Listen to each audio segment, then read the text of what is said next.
ಬದುಕು ಕಟ್ಕೊಂಡು ಸಿನಿಮಾ ರಂಗದಲ್ಲಿ ನಾನು ಪುಸ್ತಕಗಳನ್ನ ಬರೆಯೋಕೆ ಶುರು ಮಾಡಿದ್ದು. ಜಾಸ್ತಿ ಬೀಚಿಯವ್ರನ್ನ ಓದಿದ್ದೀನಿ. ಮದುವೆ ಆದ್ಮೇಲೆ ನಿಮ್ಗೆ ಹಾಡಿಗೂ ಮದುವೆ ಆದ್ಮೇಲಿಗೂ ಏನಾದ್ರೂ ಹೋಲಿಕೆ ಆಗ್ತಾ ಇದೆಯಾ? ಇಲ್ಲ, ಅದು ಪ್ರತಿಯೊಬ್ಬರಿಗೂ ಹೋಲಿಕೆ ಆಗೋದ್ರಿಂದನೇ ಬಹುಶಃ ಅಷ್ಟು ದೊಡ್ಡ ಹಿಟ್ ಆಯ್ತು. ನಮ್ಮ ಅನುಭವ ಅಂತ ಹೇಳಿ. ಆಕಾಶದಲ್ಲಿ ನೀ ದೀಪವಾದೆ, ಇರುಳಾಗಿ ನಾನು ನಿನಗಾಗಿ ಕಾದೆ. ಸರ್, ಇಷ್ಟೊಳ್ಳೆ ಲೈನ್ ಯಾಕೆ ತೋರಿಸಿಲ್ಲ ನೀವು? ತಾಯ್ತನವೇ ಮರೆತಂತ ಕಡು ಪಾಪಿನ. ಸ್ವಲ್ಪ ವಿಚಿತ್ರ, ಸ್ವಲ್ಪ ವಿಶೇಷ. ನನ್ನ ಕಣ್ಣೀರ ಭಾರ ನಿನ್ನ ಅಂಗೈಯ ಮೇಲೆ. ಸಿನಿಮಾದ ಪಾತ್ರ ನಿಮ್ಗೆ ಹತ್ರ ಆದ್ರೆ ಮಾತ್ರ ಆ ಹಾಡು ಹತ್ರ ಆಗೋ ತರದ ಒಂದಿಷ್ಟು ಹಾಡುಗಳಿರುತ್ತೆ. ಈ ಸಿನಿಮಾ ತಲುಪ ತುಂಬಾ ಮುಖ್ಯ ಆಗುತ್ತೆ. ಕರ್ನಾಟಕದ ದೊಡ್ಡ ಸಂಪತ್ತು ಅಂದ್ರೆ ಕವಿಗಳು. ಅಂದರೆ ಈಗ ನಾನು ಪ್ರಶಾಂತ್ ಸಾಗರ್ ಅವರು, ನೀವು ಹೇಳಿದ್ರೆ ಪ್ರೂಫ್ ರೀಡಿಂಗ್ ಮಾಡಿಸಿದಂತ, ಅವರನ್ನು ನಾನು ಕಾಂಟ್ಯಾಕ್ಟ್ ಮಾಡಿದ್ದು ಯಾಕೆಂದರೆ ನನಗೆ ಬರಹಗಾರರನ್ನು ಕುರಿತು ಒಂದಷ್ಟು ಕಾರ್ಯಕ್ರಮಗಳನ್ನ ಮಾಡೋದಿತ್ತು. ನಾನು ಪುಸ್ತಕಗಳನ್ನು ಅವ್ರು ಬರೆದ, ಅವರಿಗೆ ಆದ ಕಾಲ್ಪನಿಕ ಕಥೆಯ, ನೈಜ ಕಥೆಯ, ಅವರ ಆಲೋಚನೆಗಳು, ಯೋಚನೆಗಳೆಲ್ಲ ವೀಕ್ಷಕರಿಗೆ ತಲುಪಿಸ್ಬೇಕು ಅನ್ನೋದು ಒಂದು ಆಸೆ ಇತ್ತು. ಅವ್ರನ್ನ ನಾನು ಕೇಳ್ಕೊಂಡಾಗ, ಸರ್ ನನಗೆ ಈ ಥರ ನೀವು, ಅವ್ರು ತುಂಬ ಬರಹಗಾರರದು ಪುಸ್ತಕಗಳ ಬಗ್ಗೆ ಆವಾಗವಾಗ ಕಳಿಸ್ತಾ ಇರ್ತಾರೆ ಸೋಷಿಯಲ್ ಮೀಡಿಯಾಗಳಲ್ಲೆಲ್ಲ. ಅವರು ನಿಮ್ಮ ಹೆಸ್ರನ್ನ ತೊಗೊಂಡ್ರು. ನಾನು ಅಂದ್ಕೊಂಡು ಪ್ರಮೋದ್ ಮಾರ್ವತಿ ಅಂದರೆ ಅವ್ರ ಚಿತ್ರ ಸಾಹಿತಿ ಅಲ್ವಾ, ಅವ್ರ ಪುಸ್ತಕ ಹೇಗೆ ಅಂತಂದಾಗ, ಇಲ್ಲ ಅವ್ರು ಬರೆದಿದ್ದಾರೆ ತೊಂಡೆ ಚಪ್ಪರ ಅಂತ ಒಂದು ಪುಸ್ತಕ ಬರೆದಿದ್ದಾರೆ ಅಂತ. ಆ ಮೂಲಕ ನಾನು ತೊಂಡೆ ಚಪ್ಪರಕ್ಕೆ ಹೋಗಿ ಆಮೇಲೆ ನಿಮ್ಮನ್ನು ಭೇಟಿಯಾಗಿದ್ದು. ಅಂದರೆ ಚಿತ್ರ ಸಾಹಿತಿಯಾಗಿ ಒಂದು ಸಂಭಾವನೆ ಅಂತಿರುತ್ತೆ, ಯಶಸ್ಸಿದೆ, ಪುಸ್ತಕ ಮಾರಾಟ, ಅದರಿಂದ ನಿಮಗೆ ಸಂಭಾವನೆ, ದುಡ್ಡು ಆ ಥರದಲ್ಲಿ ಏನಾದರೂ ಸಿಗ್ತಾ ಇದೆಯಾ ಅಂತ? ಅದೇನಿಲ್ಲ, ನಾರ್ಮಲ್ ರಾಯಲ್ಟಿ ಏನು ಸಿಗುತ್ತೆ ಸೊ ಅದರಿಂದ ಮತ್ತೆ ನಾವು ಎಕ್ಸ್ಪೆಕ್ಟೇಷನ್ ಜಾಸ್ತಿ ಇಟ್ಕೊಂಡು ಬಂದಿಲ್ಲ. ನಾನು ಅದೇ ಕಾರಣಕ್ಕೆ ನಾನು ಬದುಕು ಕಟ್ಕೊಂಡು ಸಿನಿಮಾ ರಂಗದಲ್ಲಿ ನಾನು ಪುಸ್ತಕಗಳನ್ನ ಬರೆಯೋಕೆ ಶುರು ಮಾಡಿದ್ದು. ಹಾಗಾಗಿ ಆ ಪುಸ್ತಕಗಳು ನನಗೆ ಸಾಕಷ್ಟು ಕೊಟ್ಟಿದೆ. ಸೊ ನನ್ನ ಪುಸ್ತಕದಿಂದ ನನ್ನ ರಾಯಲ್ಟಿ ಏನಿದೆ ಅದು ನನಗೆ ತಲುಪ್ತಾ ಇದೆ, ಅಷ್ಟು ಸಾಕು. ನಾನು ಅದರಿಂದ ಈಗ ಸದ್ಯಕ್ಕೆ ಅಷ್ಟೇ ಎಕ್ಸ್ಪೆಕ್ಟ್ ಮಾಡ್ತಾ ಇರೋದು. ಸೊ ಅದು ಬಿಟ್ಟು ನನಗೆ ಅಕ್ಷರಗಳು ಅಂದ್ರೆ ಶಾರದೆ ಏನ್ ಕೊಡ್ಬೇಕು ಅದನ್ನ ಕೊಡ್ತಾ ಇದ್ದಾಳೆ. ಯಾಕಂದ್ರೆ ನಾನು ತಿನ್ನೋ ಪ್ರತಿಯೊಂದು ಅನ್ನವೂ ಕೂಡ ನನ್ನ ಅಕ್ಷರದಿಂದನೇ. ಹಾಗಾಗಿ ಆ ಒಂದು ಪರೋಕ್ಷವಾಗಿ ಪುಸ್ತಕಗಳು ನನಗೆ ಎಲ್ಲವನ್ನು ಕೊಟ್ಟಿದೆ. ಪ್ರೇರಣೆ ಯಾರಾದರೂ ಇದ್ದಾರಾ ಸರ್? ಪ್ರೇರಣೆ, ಸ್ಫೂರ್ತಿ ಅಂದರೆ ಬರಹಕ್ಕೆ, ಪುಸ್ತಕಕ್ಕೆ ಅಥವಾ ನಿಮ್ಮ ಸಾಹಿತ್ಯ ಕ್ಷೇತ್ರಕ್ಕೆ? ತುಂಬಾ ಒಬ್ಬರೇ ಅಂತ ಹೇಳಕ್ಕಾಗಲ್ಲ. ಸೊ ಬರಹಗಾರರು ಅಂತ ಬಂದಾಗ, ಈ ಪುಸ್ತಕ ಪ್ರಪಂಚ ಅಂತ ಬಂದಾಗ ತುಂಬಾ ಜನ, ನಾನು ಜಾಸ್ತಿ ಬೀಚಿಯವ್ರನ್ನ ಓದಿದ್ದೀನಿ, ಪೂರ್ಣಚಂದ್ರ ತೇಜಸ್ವಿ ಅವ್ರನ್ನ ಓದಿದ್ದೀನಿ, ಶಿವರಾಮ್ ಕಾರಂತರನ್ನ ಓದಿದ್ದೀನಿ, ಭೈರಪ್ಪ ಅವ್ರನ್ನ ಓದಿದ್ದೀನಿ, ಜೋಗಿಯವರು, ಜಯಂತ್ ಕಾಯ್ಕಿಣಿಯವರು, ಸೊ ತುಂಬಾ ಹೊಸದೇಂದ್ರ ಅವರು, ಈ ತರ ತುಂಬಾ ಜನರ ಪುಸ್ತಕಗಳನ್ನ ಓದ್ಕೊಂಡ್ ಬಂದಿದ್ದೀನಿ ನಾನು. ಹಾಗಾಗಿ ಇದು ಕಾದಂಬರಿ ಕಥೆ ಅಂತಂದರೆ ನನ್ನ ಕವನ ಸಂಕಲನಗಳ ಇದರಲ್ಲೆಲ್ಲ ನನಗೆ ತುಂಬ ಸಾಹಿತ್ಯ ಅಂತ ಬಂದಾಗ ನಾನು ಬೇಂದ್ರೆ ಅವರು, HSV ಅವರು, KS ನರಸಿಂಹಸ್ವಾಮಿ ಅವರು, ಇನ್ನು ಸಿನಿಮಾ ಸಾಹಿತ್ಯ ಅಂತ ಬಂದಾಗ ಅಲ್ಲೊಂದು ದೊಡ್ಡ ಒಂದು ಇದೆ, ಲಿಸ್ಟೇ ಇದೆ. ಸೊ ಈ ಥರ ಪ್ರತಿಯೊಬ್ಬರು ಪ್ರೇರಣೆ ನನಗೆ ಒಂದೇನಂದ್ರೆ ಏನೋ ಕ್ರಿಯೇಟ್ ಮಾಡಬೇಕು ಅನ್ನೋ ಇದರಲ್ಲಿ, ಅದ್ರ ಜೊತೆ ನನ್ನ ಸಾಹಿತ್ಯ ಭಾಷೆ, ನನಗೆ ಭಾಷಾ ಪ್ರೀತಿ ಜಾಸ್ತಿ ಇರೋದ್ರಿಂದ ಆ ಕ್ರಿಯೇಷನ್ ಅನ್ನೋದೇನಿದೆ ಅದು ಈ ಥರ ಕಾದಂಬರಿಯ ಮೂಲಕ, ಅದು ಹಾಡುಗಳ ಮೂಲಕ ಶುರು ಆಯ್ತು. ಅದು ಇದೇ ಎಲ್ಲ ಪ್ರೇರಣೆ ಅಂತ ಹೇಳ್ತೀವಿ, ಇವು ಎಲ್ಲರೂ ಪ್ರೇರಣೆ ಇದೆ. ಅಂದರೆ ಸರಿ, ಈಗ ನೀವು ಪುಸ್ತಕವನ್ನು ಬರೆದಿದ್ದೀರಾ, ಅದು ಜನಪ್ರಿಯ ಆಗ್ತಾ ಇದೆ ಈಗ, ಎಲ್ಲರ ಕೈಯಲ್ಲೂ ತೊಂಡೆ ಚಪ್ರ ಸಿಗ್ತಾ ಇದೆ ಈಗ. ಅದೇ ರೀತಿ ನೀವು ಸಾಹಿತ್ಯ ಕ್ಷೇತ್ರದಲ್ಲಿ ಇಷ್ಟೊಂದು ಯಶಸ್ಸನ್ನು ಗಳಿಸಿದ್ದೀರಾ. ಚಂದ ಚಂದ ನನ್ನ ಹೆಂಡತಿ ಅಂತ ಅಪ್ಪು ಅವ್ರಿಗೆ ಹಾಡನ್ನ ಬರೆದ್ರಿ, ಅದು ತುಂಬ ಯಶಸ್ಸನ್ನು ಗಳಿಸ್ತು. ಮದುವೆ ಆದಮೇಲೆ ನಿಮಗೆ ಹಾಡಿಗೂ ಮದುವೆ ಆದಮೇಲಿಗೂ ಏನಾದರೂ ಹೋಲಿಕೆ ಆಗ್ತಾ ಇದೆಯಾ? ಇಲ್ಲ, ಅದು ಪ್ರತಿಯೊಬ್ಬರಿಗೂ ಹೋಲಿಕೆ ಆಗೋದ್ರಿಂದನೇ ಬಹುಶಃ ಅಷ್ಟು ದೊಡ್ಡ ಹಿಟ್ ಆಯ್ತು ಅನ್ಕೋತೀನಿ. ಯಾಕಂದ್ರೆ ನಾನು ಅದನ್ನ ಬರೆದಾಗ ನಾನು ಮದುವೆ ಆಗಿದ್ದಿಲ್ಲ, ಬರೆದು ಆಲ್ಮೋಸ್ಟ್ 8-10 ವರ್ಷ ಆದ್ಮೇಲೆ ನಾನು ಮದುವೆ ಆಗಿರೋದು. ಸೊ ಬಟ್ ನಾನು ಅದೇನಂದ್ರೆ, ಬರಹಗಾರ ಯಾರೇ ಆಗ್ಲಿ ಬರೀ ಅವನ ಅನುಭವ ಮಾತ್ರ ಬರೆಯಕ್ ಸಾಧ್ಯ ಇಲ್ಲ. ಅವನು ಅದು ಬೀಚಿಯವ್ರದ್ದು ಒಂದು ಮಾತಿದೆ, ತನ್ನ ಅನುಭವದಿಂದ ಕಲಿಯೋನು ಕೋಣ, ಇನ್ನೊಬ್ಬರ ಅನುಭವದಿಂದ ಕಲಿಯೋನೇ ಜಾಣ ಅಂತ. ಸೊ ಇನ್ನೊಬ್ರು ಬಿದ್ದಾಗ ನಾನ್ ಬೀಳ್ಬಾರ್ದಲ್ಲಿ ಅಂತ ಏನಿದ್ ಅವ್ನ್ ಜಾಣ, ನಾನೇ ಹೋಗಿ ಬಿದ್ದು ನಾನು ಬೀಳ್ಬಾರ್ದು ಅನ್ನೋದಕ್ಕಿಂತಾನು. ಸೊ ಇದು ಹೆಂಗೆ ಅಂದ್ರೆ, ಆ ಹಾಡು ಹಂಗೆ ನನ್ನ ಸುತ್ತಮುತ್ತ ಗಂಡ ಹೆಂಡತಿ ಹೆಂಗಿರ್ತಾರೆ ಅದನ್ನೆಲ್ಲ ನನ್ಗೆ ಸೂಕ್ಷ್ಮವಾಗಿ ಗಮನಿಸೋದ್ರಿಂದ ಅದು ಬಂದಿರೋದಷ್ಟೇ. ಸೊ ಹಾಗಾಗಿ ಎಲ್ಲ ಅಬ್ಸರ್ವೇಷನ್, ಎಲ್ಲವೂ ನಮ್ಮ ಅನುಭವ ಅಂತ ಹೇಳಕ್ಕೆ. ಇವತ್ತಿಗೆ ಹಾಡ್ನ ಅವ್ರೇನಾದ್ರು ಕೇಳಿದಾಗ, ನಿಮ್ಗೆ ಮನೆಯಲ್ಲಿ ಕುತ್ಕೊಂಡಾಗ ಮದುವೆ ಆದ್ಮೇಲೆ ಚಂದ ಚಂದ ನನ್ನ ಹೆಂಡತಿನ ಕನೆಕ್ಟ್ ಆಗೇ ಆಗುತ್ತೆ. ಯಾವ ಗಂಡ ಯಾವ ಹೆಂಡತಿ ಚಂದ ಚಂದ ನನ್ನ ಹೆಂಡತಿ ಅಂತ ಹೇಳಿದ್ರು ಕನೆಕ್ಟ್ ಆಗೇ ಆಗುತ್ತೆ. ಸರ್, ಮತ್ತೆ ನಿಮ್ಮ ಒಂದು ಹಾಡು, ಅದ್ಭುತವಾದ ಸಾಲು, ಆಕಾಶದಲ್ಲಿ ನೀ ದೀಪವಾದೆ, ಇರುಳಾಗಿ ನಾನು ನಿನಗಾಗಿ ಕಾದೆ. ಆ 2 ಸಾಲುಗಳನ್ನ ಬರೆಯುವಾಗ ನಿಮಗೆ ಇದ್ದ ಆ ಒಂದು ಕಥೆಯ ಅಥವಾ ಸಾಹಿತ್ಯಕ್ಕೆ ಇದ್ದ ಒಂದು ಏನ್ ಹೇಳ್ತಾರೆ, ನಿರ್ದೇಶಕರದ ಅಥವಾ ನಿಮ್ಮ ಒಂದು ಕಾಲ್ಪನಿಕ ಹೇಗೆ ಬಂತು ಸರ್ ಆ ಸಾಲುಗಳು? ಅಲ್ಲಿ ಸಾಂಗ್ ಬರ್ದಿದ್ದು ನಾವು ಚರಣ, ನಾನು ವಾಸುಕಿ ಅವರು ಮತ್ತೆ ವಿನಯ್ ಭಾರದ್ವಾಜ್ ಅವರು ಹೊಸಕೆರೆಹಳ್ಳಿ ಅಲ್ಲಿ ಒಂದು CCD ಇತ್ತು, ಅಲ್ಲಿ ನಾವು ಮೀಟ್ ಮಾಡಿದ್ದು. ಪಲ್ಲವಿ ಮುಂಚೆನೆ ಹೋಗಬೇಕಾಗಿತ್ತು. ಚರಣ ನಾನು 1 ವರ್ಷ ಬರ್ಕೊಂಡಿದ್ದೆ, ಬರ್ಕೊಂಡು ಹೋಗಿದ್ದೆ. ಬರ್ಕೊಂಡು ಹೋದಾಗ ವಾಸುಕಿ ಅವತ್ತು ಏನಾಗಿತ್ತು, ಒಂದು ವರ್ಷನ್ ಬರ್ಕೊಂಡು ಅವ್ರಿಗೆ ಕಳ್ಸಿದ್ದೆ. ಅದ್ರಲ್ಲಿ ಇದೆಲ್ಲ ಇತ್ತು, ಭಾವಗಳ ಬೀಸಣಿಗೆ ಬೀಸೋ ಮಾಯಾವಿ ನೀನು ಸಿರ ಅದೆಲ್ಲ ಇತ್ತು. ಆಕಾಶದಲ್ಲಿ ನೀ ದೀಪವಾದ ಇರ್ಲಿಲ್ಲ, ಅಲ್ಲಿರೋ ಬೇರೆ ಏನೋ ಇತ್ತು. ಇನ್ನೊಂದು ವರ್ಷನ್ ಏನ್ ಮಾಡ್ದೆ ನಾನು, ಬೆಳಿಗ್ಗೆ ಸುಮ್ಮನೆ ಹಿಂಗೆ ಬರೆಯೋಣ ಅಂತ ಹೇಳಿ ಇನ್ನೊಂದು ವರ್ಷನಲ್ಲಿ ಆಕಾಶದಲ್ಲಿ ನೀ ದೀಪವಾದ ಇರುಳಾಗಿ ನಾನು ನಿನಗಾಗಿ ಕಾದೆ ಅನ್ನೋ ವರ್ಷನ್ ಬರ್ಕೊಂಡಿದ್ದೆ. ಅಲ್ಲಿ ಹೋಗಿ ಏನ್ ಮಾಡಿದ್ವಿ ಅಂದ್ರೆ, ನಾವು ಒಂದು ಫೈನಲ್ ಮಾಡಿದ್ವಿ. ಭಾವಗಳ ಬೀಸಣಿಗೆ ಇತ್ತು, ಅಲ್ಲೇನೋ ಸಮಥಿಂಗ್ ಲೈನ್ ಇತ್ತು, ಈ ಮೌನಕ್ಕೆ ಈಗ ಮಾಧುರ್ಯವಾದ ಅದೆಲ್ಲ ಇತ್ತು. ಈ 2 ಲೈನಲ್ಲಿ ಬೇರೆ ಏನೋ ಇತ್ತು, ನಂಗೆ ನೆನಪಿಲ್ಲ ಏನಿದೆ ಅಂತ. ನಾನು ಆಮೇಲೆ ಏನ್ ಮಾಡಿದೆ, ಸುಮ್ಮನೆ ವಾಸುಕಿ ಅವರಿಗೆ ಸರ್ ಇದು ಒಂದು ನೋಡಿ ಅಂದ್ಬಿಟ್ಟು ನನ್ನ ಡೈರಿಯಲ್ಲಿ ಇದೆ, ಇನ್ನೊಂದು ಪೇಜ್ ಟರ್ನ್ ಮಾಡಿ ಇದು ಒಂದು ಬರ್ದಿದ್ದೀನಿ ನೋಡಿ ಸರ್ ಅಂತ ಹೇಳಿ ಸುಮ್ಮನೆ ತೋರಿಸಿದಾಗ, ಸರ್ ಇಷ್ಟೊಳ್ಳೆ ಲೈನ್ ಯಾಕೆ ತೋರಿಸಿಲ್ಲ ನೀವು ಅಂತ ಹೇಳಿ, ತುಂಬಾ ಚೆನ್ನಾಗಿದೆ ಅಂತ ಹೇಳಿ ಆ ಲೈನೇ ಎತ್ತಿ ಅಲ್ಲಿಗೆ ಪೇಸ್ಟ್ ಮಾಡೋದು. ಸೊ ಅದು ಅವಾಗ ಆಕಾಶದಲ್ಲಿ ನೀ ದೀಪವಾದ ಇರುಳಾಗಿ ನಾನು ನಿನಗಾಗಿ ಕಾದೆ, ಅಲ್ಲಿಗೆ ಹೋಗಿ ಕೂತು ಅದು ಕೂತ್ಕೊಂಡು ತುಂಬಾ ಜನ ಇಷ್ಟಪಡೋ ಥರ. ಅದೇ ನಾ ಹೇಳಿದ್ನಲ್ಲ, ಇವತ್ತಿಗೂ ಭಾವನೆಗಳನ್ನ ತುಂಬ ರೀತಿಯಲ್ಲಿ ಹೇಳಿ ವ್ಯಕ್ತಪಡಿಸುವಾಗಿಲ್ಲ. ನಿಮ್ಮ ಆ 2 ಸಾಲುಗಳೇ ಸಾಕು ಅನಿಸುತ್ತೆ. ಯಾವುದೇ ಹೆಣ್ಣಿಗೆ ಆದರೂ ಆ 2 ಸಾಲು ಕೇಳಿದ ತಕ್ಷಣ ವಾವ್ ಅನಿಸುತ್ತೆ. ಒಂದು ಹುಡುಗ ಹೀಗೆ ನನ್ನನ್ನು ಕಾಲ್ಪನಿಕವಾಗಿ ಯೋಚನೆ ಮಾಡಬೇಕು, ಆ ಹುಡುಗನ ಕಲ್ಪನೆಯಲ್ಲಿ ನಾನು ಹೀಗೆ ಇರಬೇಕು ಅಂತ ಅನಿಸುತ್ತೆ. ಹಾಡಿಗೆ ಆ ಸಾಲಿಗೆ ಒಂದು ಚಪ್ಪಾಳೆ ನಿಮಗೆ ಸರ್. ಮತ್ತು ನಾನು ಇನ್ನೊಂದು ಹಾಡು ಸರ್, ವಾಮನ ಚಿತ್ರದಲ್ಲಿ ಒಂದು ಹಾಡು ಬರ್ತಿದ್ರೆ, ನಾ ದೇವರೆಂದು ನೀ ಕೊಂಡಾಡಿದೆ, ಈ ತಾಯಿ ಜೀವಾಳ ಕಲ್ಲಾಗಿದೆ, 100 ಜನ್ಮದ ಕರುಳ ಋಣ, ತಾಯ್ತನವೇ ಮರೆತಂತ ಕಡುಪಾಪಿನ. ಎಷ್ಟು ಅದ್ಭುತವಾದ ಲೈನ್ ಸರ್ ಇದು. ನೀವು ಹೇಗೆ ಬರೆದ್ರಿ ಆ ಲೈನ್ನ? ಅಂದರೆ ಒಂದು ತಾಯಿ ತನ್ನನ್ನು ತಾನು ಕಡುಪಾಪಿ ಅಂತ ಅನ್ಕೋಬೇಕು ಅಂದರೆ ಅದು ಹೇಗೆ, ನೀವು ಹೇಗೆ ಬರೆಯೋಕ್ಕೆ ಸಾಧ್ಯ ಆಯಿತು? ಸೊ ಈ ಹಾಡು ತುಂಬಾ ವಿಶೇಷ, ತುಂಬಾ ಸ್ವಲ್ಪ ವಿಚಿತ್ರ, ಸ್ವಲ್ಪ ವಿಶೇಷ. ನನಗೆ ಶಂಕರ್ ರಾಮನ್ ಅಂತ ಅದರ ನಿರ್ದೇಶಕರು, ಅವ್ರು ಬಂದು ಹೇಳಿ ಫಸ್ಟ್ ಹೇಳಿದವರು, ಮದರ್ ಕನ್ಫೆಸ್ ಮಾಡ್ಕೊಳ್ತಾ ಇದ್ದಾರೆ, ಮಗಂಗೆ ಸಾರಿ ಕೇಳ್ತಿದ್ದಾಳೆ. ಅಂದ್ರೆ ನನ್ನ ಒಂದು ತಪ್ಪಿಂದಾಗಿ ಅಥವಾ ನಾನು ಮಾಡಿದಂಥ ಒಂದಿಷ್ಟು ವಿಚಾರಗಳಿಂದಾಗಿ ನೀನು ನೋವು ಪಡೋ ಥರ ಆಗಿದೆ, ಅವಳು ಅವನಿಗೆ ಸಾರಿ ಕೇಳಬೇಕು. ನಾವು ಯಾವಾಗಲೂ ತಾಯಿ ಮಗನ ಬಗ್ಗೆ ನೀನನ್ನ ಮುದ್ದು ಬಂಗಾರ, ನೀನನ್ನ ಪ್ರಪಂಚ ಹಾಡುಗಳನ್ನು ತುಂಬಾ ಕೇಳಿರ್ತೀವಿ, ಮಗ ತಾಯಿಗೆ ಹಾಡೋದನ್ನು ಕೇಳಿರ್ತೀವಿ. ಈ ತರ ಅಂದಾಗ ನಾನು ತುಂಬಾ ವಿಶೇಷವಾಗಿ ಅನಿಸ್ತು, ಅವ್ರು ತುಂಬಾ ಚೆನ್ನಾಗಿ ಬ್ರೀಫ್ ಮಾಡಿದ್ರು. ಸೊ ಅದರಲ್ಲೇ ಫಸ್ಟಿಗೆ ಇಡೀ ಸಂಪೂರ್ಣ ಸಿನಿಮಾನೇ ಒಂದು ಫಸ್ಟ್ ಪಲ್ಲವಿಯಲ್ಲಿ ಒಂದು ಲೈನ್ ಬರುತ್ತೆ, ನನ್ನ ಕಣ್ಣೀರ ಭಾರ ನಿನ್ನ ಅಂಗೈಯ ಮೇಲೆ, ನನ್ನ ಕಣ್ಣೀರಿನ ಭಾರ ಎಲ್ಲ ನಿನ್ನ ಅಂಗೈಯ ಮೇಲೆ ಹಾಕ್ತೀನಿ ನಾನು ಅನ್ನೋದೇ ಸಂಪೂರ್ಣವಾದ ಸಿನಿಮಾ ಕಥೆ ಅದು. ಸೊ ಅದನ್ನ ಇದ್ ಮಾಡ್ಕೊಂಡು ಇಲ್ಲಿಗೆ ಅಂದ್ರೆ ನಾನು ದೇವರು ಅಂತ ನೀನು ಕೊಂಡಾಡ್ತಿದ್ಯಾ, ನಾನು ದೇವರ ಮೂರ್ತಿ ಅಂತ ಕೊಂಡಾಡ್ತೀನಿ. ಯಾಕಂದ್ರೆ ನಾನು ಮೂರ್ತಿ ಅಲ್ಲ, ನಿನ್ ಪ್ರಕಾರ ನಾನು ಕಲ್ಲಾಗ್ಬಿಟ್ಟಿದ್ದೀನಿ ನಿಮ್ಗೆ. ಸೊ ನಮ್ಮಿಬ್ರದ್ದು 100 ಜನ್ಮಗಳ ಋಣ ಇದೆ, ಬಟ್ ನಾನು ತಾಯ್ತನವನ್ನ ಮರೆತು ನಿನ್ ಜೊತೆ ನೋಡ್ಕೊತಾ ಇದ್ದೀನಿ. ಸೊ ಈ ತರದ ಇಂಟೆನ್ಸ್ ವಿಚಾರಗಳು ಆ ಕಥೆಗೆ ಪೂರಕವಾಗಿ ಬಂತು ಅದು. ಮತ್ತೆ ಇದು ಸಂಗೀತ, ಅಜನೀಶ್ ಲೋಕನಾಥ್ ಅವ್ರ ಸಂಗೀತ, ಅದನ್ನ ಅಷ್ಟೇ ಚೆನ್ನಾಗಿ ವೆಂಕಟೇಶ್ DC ಅವ್ರು ಹಾಡಿದ್ರು. ನನಗೆ ಇವತ್ತಿಗೂ ಆ ಹಾಡು ಅದು ಒಂದು ಮದರ್ ಕನ್ಫೆಷನ್ ಸಾಂಗ್ ಆಗಿರೋದ್ರಿಂದ ಅಷ್ಟು ರೀಚ್ ಆಗದೆ ಇರ್ಬೋದು, ಬಟ್ ಇವತ್ತಿಗೂ ನನಗೆ ತುಂಬಾ ಕಾಡುತ್ತೆ ಆ ಹಾಡು ನನಗೆ. ಹೌದು, ಅಂದರೆ ಹಂಸಲೇಖ ಅವರು ಒಬ್ಬರು ತಾಯಿ ಬಗ್ಗೆ ಬರೆಯುವಾಗ, ಅಥವಾ ನಾಗೇಂದ್ರ ಪ್ರಸಾದ್ ಅವರು ಬರೆಯುವಾಗ, ಜಯಂತ್ ಕಾಯ್ಕಿಣಿ ಅವರು ಬರೆಯುವಾಗಲೂ ನಮಗೆ ಒಂದು ಕನೆಕ್ಟ್ ಆಗುತ್ತೆ. ಈ ಸಾಲುಗಳು ಹೇಗೆ ಕನೆಕ್ಟ್ ಆಗುತ್ತೆ ಅಂತಂದರೆ, ನಮಗೆ ಎಲ್ಲರೂ ಬಂದು ಹೋಗ್ಬಿಡ್ತಾರೆ ಒಂದ್ಸಲ, ಇವ್ರು ಬರ್ದಿರ್ಬೋದಾ, ಇವ್ರು ಪ್ರಮೋದ್ ಮರವಂತೆ ಅವರು ಈ ರೀತಿ ಸಾಲುಗಳನ್ನ ಬರೆದಾಗ ಅದು ತುಂಬ ಆಪ್ತವಾಗುತ್ತೆ ಸರ್. ತುಂಬ ಚೆನ್ನಾಗಿ ಬರೆದಿದ್ದೀರಾ ಈ ಸಾಲುಗಳು. ನಾನು ಯಾವಾಗಲೂ ನನ್ನ ಅಮ್ಮನನ್ನು ನೋಡಿದಾಗಲೂ ನನಗನ್ಸುತ್ತೆ, ಎಲ್ಲೋ ನಾನೇನಾದ್ರು ತಪ್ಪು ಮಾಡಿದಾಗ ನನ್ನ ಅಮ್ಮನೂ ಹೀಗೆ ಯೋಚನೆ ಮಾಡಿರ್ಬೋದಾ ಅಂತ.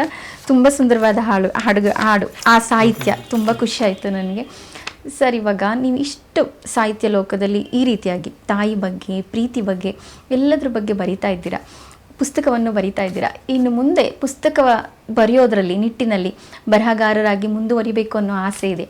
ಸಾಹಿತ್ಯವನ್ನು ನೀವೇನು ನೆಗ್ಲೆಕ್ಟ್ ಮಾಡಲ್ಲ ಅಂತ ಅಂದ್ಕೊಂಡಿದ್ವಿ, ಯಾಕೆಂದರೆ ನಾವು ಅಭಿಮಾನಿಗಳು ಕಾಯ್ತಾ ಇರ್ತೀವಿ ನಿಮ್ಮ ಹಾಡುಗಳಿಗಾಗಿ. ಅದ್ರ ಬಗ್ಗೆ ಈಗ ನೆಕ್ಸ್ಟ್ ಪ್ರಾಜೆಕ್ಟ್ಸ್ ಯಾವುದಿದೆ? ಸೊ ಇವಾಗ ಕೆಲಸ ಮಾಡ್ತಾ ಇರೋದು ಒಂದಿಷ್ಟು ಪ್ರಾಜೆಕ್ಟ್ ಇದೆ. ನಾನು ರಿಲೀಸಸ್ ಯಾವ್ದು ಅದ್ರ ಬಗ್ಗೆ ಹೇಳ್ಬಿಡ್ತೀನಿ, ಯಾಕಂದ್ರೆ ಜನರಿಗೆ ರಿಲೀಸ್ ಆಗೋ ಸಿನಿಮಾಗಳು ತಲುಪ್ತೇನೆ ಅನ್ನೋ ಉದ್ದೇಶಕ್ಕೆ. ಸೊ ನನ್ನ ಮುಂದಿನ ರಿಲೀಸ್ ಅಂತ ಬಂದ್ರೆ ಮಾರ್ನಮಿ ಅಂತ ಒಂದು ಸಿನಿಮಾದಲ್ಲಿ 2 ಹಾಡುಗಳನ್ನ ನಾನು ಬರೆದಿದ್ದೀನಿ, ಚರಣ್ ರಾಜ್ ಅವರ ಮ್ಯೂಸಿಕ್ ಅದು. ಅದಾದ್ಮೇಲೆ ಗ್ರಾಮಾಯಣ ಅಂತ ವಿನಯ್ ರಾಜ್ಕುಮಾರ್ ಅವರ ಒಂದು ಇದು ಲಹರಿ ಸಂಸ್ಥೆ ನಿರ್ಮಾಣ ಮಾಡ್ತಾ ಇರೋದು, ಅದರಲ್ಲಿ ಒಂದು ಹಾಡನ್ನ ಬರೆದಿದ್ದೀನಿ. ಅದು ಹಾಡು ಕೂಡ ಬಿಡುಗಡೆ ಆಗಬೇಕು ಅಂಡ್ ಸಿನಿಮಾ ಬಿಡುಗಡೆ ಆಗಬೇಕು. ಅದ್ ಬಿಟ್ರೆ ಕರಾವಳಿ ಅಂತ ಒಂದು ಸಿನಿಮಾ, ಅದರದ ಮುದ್ದುಗುಮ್ಮ ಅಂತ ಒಂದು ಹಾಡು ರೀಸೆಂಟ್ ಆಗಿ ರಿಲೀಸ್ ಆಗಿದೆ, ಚೆನ್ನಾಗಿ ಹೋಗ್ತಾ ಇದೆ. ಸೊ ಅದು ಮತ್ತೆ ಒಂದಿಷ್ಟು ಸಿನಿಮಾಗಳು, ಒಂದು ಫ್ಯಾಮಿಲಿ ಮ್ಯಾನ್ ಅಂತ ಒಂದು ಅಜಯ್ ರಾವ್ ಅವ್ರ ಸಿನಿಮಾ, ಅದ್ರದ್ದು ಹಾಡು ಮತ್ತೆ ಸಿನಿಮಾ ಬಿಡುಗಡೆ ಆಗಬೇಕು. ಸೊ ಈಗ ಸದ್ಯಕ್ಕೆ ಒಂದಿಷ್ಟು ಸಿನಿಮಾಗಳು ಕೆಲಸ ನಡೀತಾ ಇದೆ, ಮತ್ತೆ ಒಂದಿಷ್ಟು ಮಾಡಿರೋದು ಅದು ರಿಲೀಸ್ ಆಗಬೇಕು ಈ ವರ್ಷ. ಹೀಗೆ ಒಂದಿಷ್ಟು ನಡೀತಾ ಇರುತ್ತೆ ನಮ್ದು. ಸರ್, ನೀವು ಜನಪ್ರಿಯ ನಟರಿಂದ ಅಂದರೆ ಅಪ್ಪು ಅವರಾಗಿರ್ಬೋದು, ಅಂದರೆ ಪುನೀತ್ ರಾಜ್ಕುಮಾರ್ ಆಗಿರ್ಬೋದು, ದರ್ಶನ್ ಅವರಾಗಿರ್ಬೋದು, ಯುವ ನಟರಾಗಿರ್ಬೋದು, ಎಲ್ಲರಿಗೂ ಸಾಹಿತ್ಯವನ್ನು ಬರೆದಿದ್ದೀರಾ. ಚಿತ್ರಗಳು ಯಶಸ್ಸಾದಾಗ ಆ ಹಾಡುಗಳು ಕೂಡ ಯಶಸ್ವಿ ಆಗುತ್ತೆ. ಕೆಲವೊಮ್ಮೆ ಹಾಡು ತುಂಬ ಯಶಸ್ಸಾಗಿದ್ರು ಚಿತ್ರಗಳು ಸೋತಾಗ ಹಾಡುಗಳು ಕಣ್ಮರೆಯಾಗೋ ಚಾನ್ಸಸ್ ಇರುತ್ತೆ. ಇದ್ರ ಬಗ್ಗೆ ನಿಮ್ಮ ಅಭಿಪ್ರಾಯ ಏನು? ಅದು ಇದ್ದೇ ಇರುತ್ತೆ ಯಾವಾಗಲೂ. ಅಂದರೆ ಕೆಲವೊಂದು ಹಾಡುಗಳು ಹೇಗೆ ಅಂದರೆ ಸಿನಿಮಾದ ಜೊತೆ ತುಂಬಾ ಚೆನ್ನಾಗಿ ಬ್ಲೆಂಡ್ ಆಗಿರುತ್ತೆ. ಆ ಸಿನಿಮಾ ನೋಡಿದ್ರೆ ಅಥವಾ ಸಿನಿಮಾದ ಪಾತ್ರ ನಿಮ್ಗೆ ಹತ್ರ ಆದ್ರೆ ಮಾತ್ರ ಆ ಹಾಡು ಹತ್ರ ಆಗೋ ತರದ ಒಂದಿಷ್ಟು ಹಾಡುಗಳಿರುತ್ತೆ. ಮತ್ತೆ ಕೆಲವೊಂದು ಏನಂದ್ರೆ ತುಂಬಾ ಒಂದು ವಿಪುಲತೆ ಇದೆ. ಅಂದ್ರೆ ಎಷ್ಟು ದಿನಕ್ಕೆ 4-5 ಹಾಡುಗಳು ರಿಲೀಸ್ ಆಗೋದು ಒಂದೊಂದು ಆಡಿಯೋ ಚಾನಲ್ ಅಲ್ಲಿ. ಮುಂಚೆ ಎಲ್ಲ ಆಗಿರ್ಲಿಲ್ಲ. ಒಂದು ನಾವು ಜಾಸ್ತಿ ಪೇಷನ್ಸ್ ಇಲ್ಲ ನಮ್ಗೆ ಒಂದು ಇದು ಮಾಡ್ತಾ ಹೋಗ್ತಾ ಸ್ಕ್ರಾಲ್ ಮಾಡ್ತಾ ಹೋಗ್ತಾ ಇರ್ತೀವಿ. ಹಾಗಾಗಿ ಸಿನಿಮಾ ತಲುಪೋದು ತುಂಬಾ ಮುಖ್ಯ ಆಗುತ್ತೆ. ಹಾಡು ಅಫ್ಕೋರ್ಸ್ ಹಾಡು ಚೆನ್ನಾಗಾಗಬೇಕು ಅಂದರೆ ಕೆಲವೊಂದು ವಿಚಾರಗಳಲ್ಲಿ ಕೆಲವೊಂದು ಹಾಡುಗಳು ರಿಲೀಸ್ ಆಗಿ ಅದ್ರ ಮೂಲಕ ಸಿನಿಮಾ ಇದಾಗೋದು ಇದ್ದೇ ಇದೆ, ಅದು ಹಾಗೆ ಆಗುತ್ತೆ.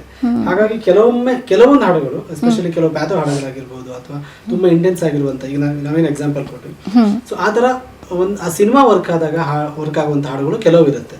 ಅಂತ ಹಾಡುಗಳು ಕೆಲವೊಂದ್ಸತಿ ಉಳಿದ್ಬಿಡುತ್ತೆ ಹಿಂದೆ. ನೀವು ಬರಹಗಾರರಾಗಿ, ಸಾಹಿತಿಯಾಗಿ, ಅಂದರೆ ಪುಸ್ತಕ ಪ್ರೇಮಿಗಳಿಗೆ ಅಥವಾ ಸಾಹಿತ್ಯ ಅಭಿಮಾನಿಗಳಿಗೆ ಏನು ಹೇಳೋಕೆ ಇಷ್ಟಪಡ್ತೀರಾ ಸರ್? ಸೊ ಇನ್ನೂ ಹೆಚ್ಚು ಪುಸ್ತಕಗಳನ್ನು ಓದಿ, ಬರವಣಿಗೆ ಯಾರು ಬರಿತಾ ಇದ್ದೀರೋ ಪುಸ್ತಕಗಳನ್ನು ಬರೀರಿ. ಯಾಕಂದರೆ ನಮ್ಮ ಕರ್ನಾಟಕದ ದೊಡ್ಡ ಸಂಪತ್ತು ಅಂದರೆ ನಮ್ಮ ಕವಿಗಳು, ನಮ್ಮ ಸಾಹಿತ್ಯ ಮತ್ತು ನಮ್ಮ ರಾಜ್ಯದ ಮಣ್ಣು.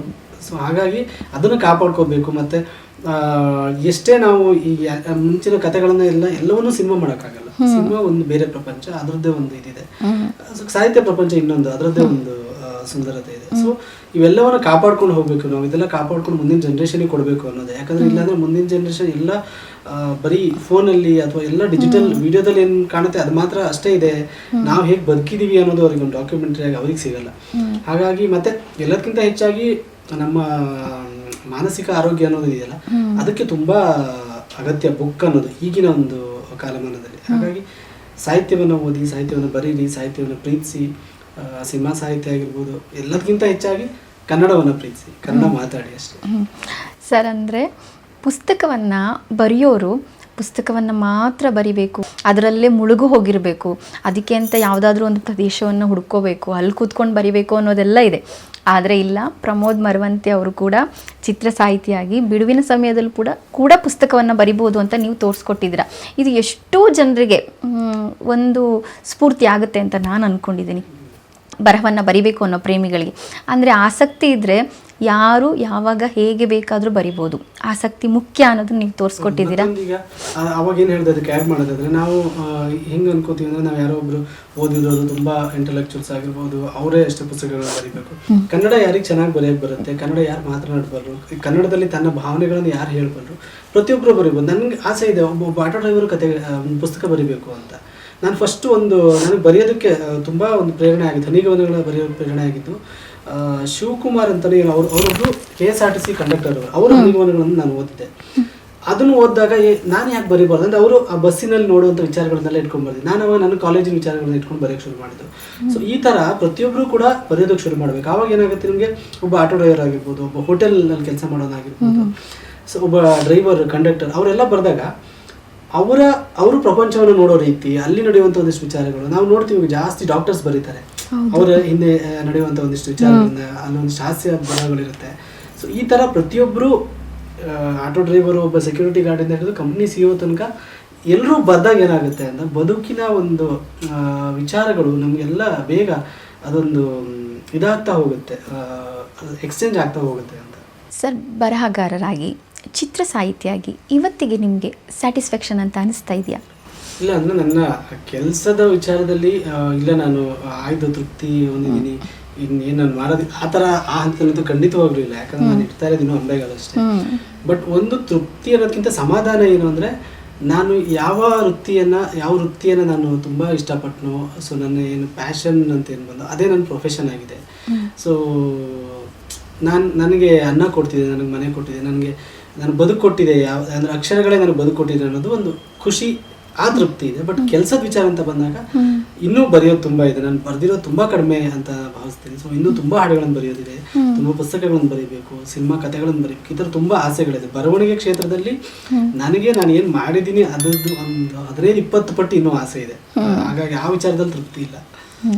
ಸರ್, ನಾನೀಗ ಒಂದು 3 ಪ್ರಶ್ನೆಗಳನ್ನ ಕೇಳ್ತೀನಿ, ಬರಹಗಾರರಾಗಿರೋದ್ರಿಂದ ಅದಕ್ಕೆ ಸಂಬಂಧಪಟ್ಟಂತೆ. ನೀವೀಗ ಒಂದು ಗ್ರಂಥಾಲಯದ ಒಳಗಡೆ ಕಾಲಿಟ್ರೆ ನೀವು ತೆಗೆದುಕೊಂಡು ಬರುವಂಥ 3 ಪುಸ್ತಕಗಳು ಯಾವುದು? ಜುಗಾರಿ ಕ್ರಾಸ್ ತಗೊಂಡಿರ್ತೀನಿ, ಬೀಚ್ ಅವ್ರ ಬಯೋಗ್ರಫಿ ತಗೊಂಡಿರ್ತೀನಿ, ಆಮೇಲೆ ಭೈರಪ್ಪ ಅವರ ಯಾನ ತಗೊಂಡಿರ್ತೀನಿ. ನೀವೀಗ ಪ್ರಯಾಣ ಮಾಡುವಾಗ ಯಾವುದಾದ್ರು ಜರ್ನಿಯಲ್ಲಿ ನಿಮ್ಮ ಪ್ಲೇ ಲಿಸ್ಟಲ್ಲಿರೋ ಒಂದು 3 ಹಾಡುಗಳು ಯಾವಾಗಲೂ ಇದ್ದೇ ಇರುತ್ತೆ ಅನ್ನೋವಂಥದ್ದು? ನನಗೆ ಇಶ್ ಫಿಲ್ಮ್ ಸಿನಿಮಾದ ಇದು ಅವನಲ್ಲಿ ಇವಳಿದೆ ಹಾಡು ತುಂಬ ಇಷ್ಟ. ತುಂತುರು ಅಲ್ಲಿ ನೀರು ಹಾಡು, ಆ ಹಾಡು ತುಂಬ ಇಷ್ಟ. ಆಮೇಲೆ ನಗುವ ನಯನ ತುಂಬ ಇಷ್ಟ. ಇನ್ನೂ ತುಂಬ ಇದೆ, ಬಟ್ ಈಗ ನೆನಪಾಗಿರೋದು ಇಷ್ಟು. ಆ ಸಾಹಿತ್ಯದಲ್ಲಿ ನಿಮಗೆ ಯಾವ ಜಾನರ್ ತುಂಬ ಇಷ್ಟ ಆಗುತ್ತೆ ಸರ್? ಅಂದರೆ ಮೆಲೋಡಿ ಇರ್ಬೋದು ಅಥವಾ ಒಂದು ಫಾಸ್ಟ್ ಸಾಂಗ್ ಇರುತ್ತೆ, ನಿಮಗೆ ಇಷ್ಟ ಆಗುವಂಥದ್ದು? ನನಗೆ ಆ್ಯಕ್ಚುಲಿ ಎಲ್ಲ ಥರದ್ದು ಬರೆಯೋಕೆ ಇಷ್ಟ. ಇವತ್ತಿಗೆ ನಾನು ಲವ್ ಸಾಂಗ್ ಬರೆದ್ರೆ ನಾಳೆ ದಿನ ಒಂದು ಮಾಸ್ ಸಾಂಗ್ ಬರೆಯೋದಕ್ಕೆ ಇಷ್ಟಪಡ್ತೀನಿ, ಯಾಕಂದರೆ ವೆರೈಟಿ ಇರಲಿ ಅಂತ. ಬಟ್ ಯಾವ ಹಾಡಿನ ಮೆಲಡಿ, ಈಗ ಪ್ಯಾಥೋ ಆಗಿರ್ಬೋದು, ಲವ್ ಆಗಿರ್ಬೋದು, ಅಥವಾ ತಾಯಿ ಹಾಡಾಗಿರ್ಬೋದು, ತಂದೆ ಹಾಡಾಗಿರ್ಬೋದು, ಇನ್ಯಾವುದೊಂದು ಸಿಚುವೇಶನಲ್ ಹಾಡಾಗಿರ್ಬೋದು, ಸಾಹಿತ್ಯಕ್ಕೆ ಜಾಸ್ತಿ ಒತ್ತು ಕೊಡುವಂಥ ಹಾಡು ಎಲ್ಲಿರುತ್ತೆ, ಇಲ್ಲಿ ಜಾಸ್ತಿ ನಾನು ಪೊಯಿಟ್ರಿ ಹಾಕ್ಬೋದು, ಒಂದು ಪೊಯಿಟಿಕಾಗಿ ಬರಿಬೋದು, ಆ ಥರದ ಹಾಡುಗಳು ನನಗೆ ತುಂಬ ಇಷ್ಟ ಆಗುತ್ತೆ. ನೀವು ಹಾಡುಗಳನ್ನ ಬರೆಯುವಾಗ ಕತೆ ಅಥವಾ ಸಂದರ್ಭ ಅಥವಾ ಭಾವನೆ ಯಾವುದಕ್ಕೆ ಒತ್ತು ಕೊಟ್ಟು ಬರೀತೀರಾ ಸರ್?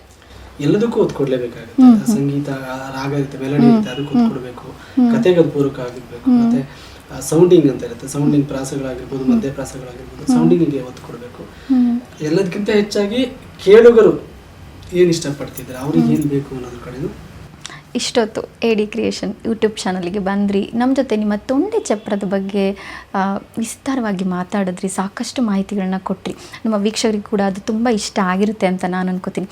ತೊಂಡೆ ಚಪ್ಪರ ಪ್ರತಿಯೊಬ್ಬರ ಮನೆಯಲ್ಲೂ ಕೂಡ ಒಂದು ಸಾಂಬಾರಿಗೆ ಹೇಗೆ ರುಚಿ ಕೊಡುತ್ತೋ ಹಾಗೆ ಪ್ರತಿಯೊಬ್ಬರ ಮನೆಯಲ್ಲೂ ಕೂಡ ಅದಿರಲಿ, ಎಲ್ಲರ ಕೈಗಳಲ್ಲೂ ಅದಿರಲಿ ಅನ್ನೋದು ನನ್ನ ಆಸೆ. ಯಾಕೆಂದರೆ ಆ ಚಪ್ಪರ ಅನ್ನೋದೇ ಒಂದು ಪ್ರೀತಿ, ಒಂದು ಭಾವನೆ. ಯಾವುದೇ ಒಂದು ಶುಭ ಕಾರ್ಯಕ್ಕೆ ಚಪ್ಪರ ಅಂತೂ ಬೇಕೇ ಬೇಕಾಗುತ್ತೆ. ಆ ಒಂದು ಶೀರ್ಷಿಕೆಯನ್ನು ಇಟ್ಕೊಂಡು ನೀವು ಬರೆದಿದ್ದೀರಾ ಅಂದರೆ ಅದು ಒಂದು ಶುಭ.